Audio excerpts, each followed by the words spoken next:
The historical conflict between North Korea and the United States is a complicated one that really begins in the 1950s with the start of the Korean War. This was a tumultuous time period between the communist North and the capitalist South. This was also the first large-scale proxy war between the United States and the Soviet Union following World War II, where in this case the U.S. supported the South with weapons and boots on the ground, and the Soviets did the same for the North. This short 3-year war was a time that jump-started the Cold War between the United States and the Soviet Union in general. The first big trilateral agreement was signed in 1953, the armistice to stop the fighting on the Korean Peninsula. Technically only having signed an armistice, the war is still ongoing. Several small incidents have kept tensions high, and in 1968 a U.S. spy ship was captured by the North Korean Navy, and in late 1969 a U.S. transport plane was shot down over the Korean Peninsula, killing 31. President Clinton is the first U.S. president to have real hands-on foreign policy with the North, which was mostly based around stopping the North Koreans from developing a nuclear program and limiting their ICBM missile technology.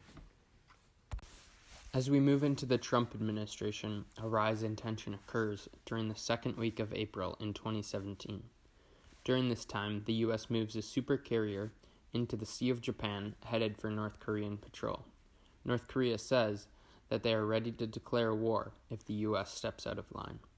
President Trump responds by calling Kim Jong-un a little rocket man and a sick puppy, shedding light on the lack of power that North Korea has on the worldwide stage. How much power North Korea has rests heavily on its nuclear capabilities, which have been a hot topic for much of the past decade.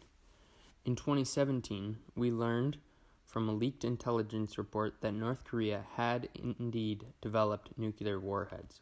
President Trump reacted by saying that future threats to the U.S. would be met with fire and fury, and frankly power, the likes of which the world has never seen before. After these tense times, North Korea seemed to have been forced into a box and was forced to limit its outlandish declarations of power. This has opened the door to new discussions between North Korea and the United States, including a meeting between President Trump and Kim Jong-un in Singapore, where North Korea signed a deal agreeing to denuclearize the Korean Peninsula. Relative peace remained, including North Korea stopping all anti-USA propaganda. Things took a turn last February, however, when Kim Jong-un and President Trump met for a second time, but were unable to reach a deal, causing North Korea to resume work on long-range missiles.